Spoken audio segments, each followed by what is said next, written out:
हाँ बच्चों, इस वीडियो में हम आपके लिए जो फिजिक्स में नई टॉपिक लाए हैं वो वैद्युत स्थितिज ऊर्जा है, इलेक्ट्रिक पोटेंशियल एनर्जी। ठीक है। अब इलेक्ट्रिक पोटेंशियल एनर्जी के बारे में ये आप समझिए कि जैसे कहीं कोई आवेश रखा हुआ है, कोई आवेश, इसके समीप अगर हम कोई दूसरा आवेश लाते हैं तो हम एक सिस्टम की रचना कर देते हैं। ठीक है ना। तो उस सिस्टम को बनाने में हमें कुछ कार्य करना पड़ता है, वही किया गया कार्य सिस्टम की स्थितिज ऊर्जा हो जाती है। ठीक। सिस्टम का मतलब जो है निकाय।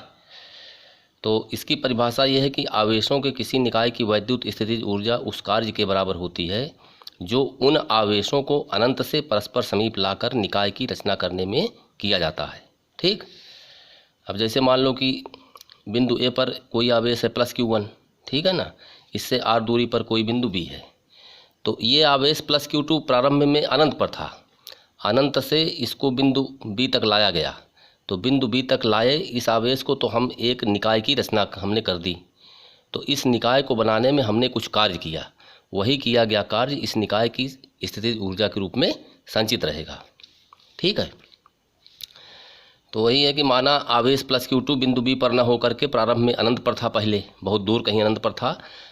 तो उस समय जब ये अनंत पर था तो उस समय इस बिंदु पर हम देखेंगे कि इसका यहाँ पर जो है पोटेंशियल कितना था इसके द्वारा, यानी विभव। तो बिंदु B पर जो है +Q1 आवेश के कारण विभव जो होगा V = 1/4πε0 Q1/R वोल्ट। इसके फार्मूले का डेरिवेशन हमने आपको पिछले वीडियो में दे दिया है। वहाँ पर था V = 1/4πε0 Q/R था। तो उसमें आवेश हमने यहाँ पर लिया था Q और यहाँ एक परीक्षण आवेश Q0 रखे थे उस डेरिवेशन में। यहाँ Q के स्थान पर आवेश है Q1, तो ये हो गया Q1 आपका। ठीक है। तो ये इतना विभव इस बिंदु B पर होगा।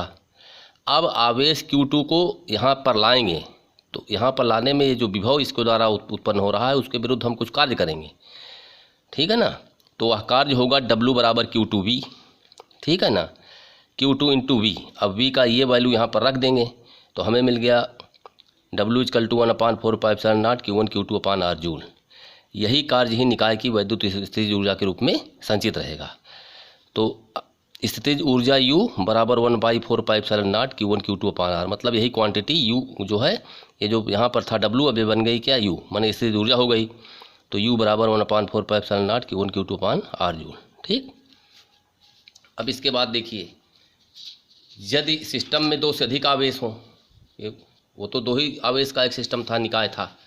तो जब निकाय में 2 से अधिक आवेश हों तो उसके लिए कि यदि किसी निकाय में 2 से अधिक आवेश हैं, जैसे कि इस फिगर में दिया गया है, ये 4 आवेश Q1 है, ये -Q2 है, ये +Q3 है, ये -Q4 है।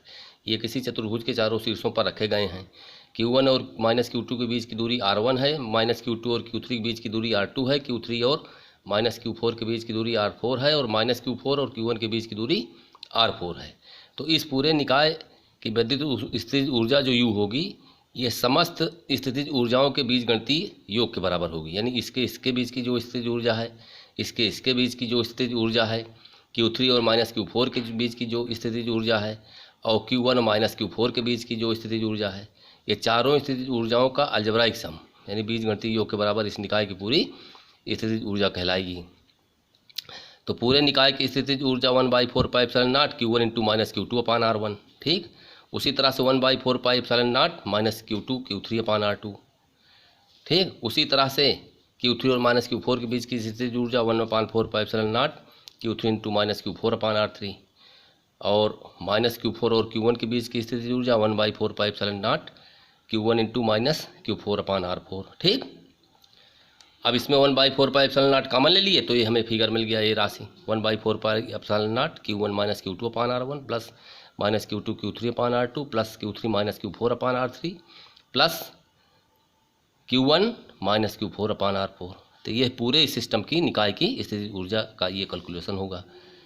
अब वैद्युत स्थितिज ऊर्जा क्या है? एक अदिश राशि है। ठीक है। तो आज के वीडियो में बस इतना ही स्टूडेंट्स। कल हम आप लोगों को इलेक्ट्रिक डाइपोल लाएंगे, नई topic electric dipole. Thank you.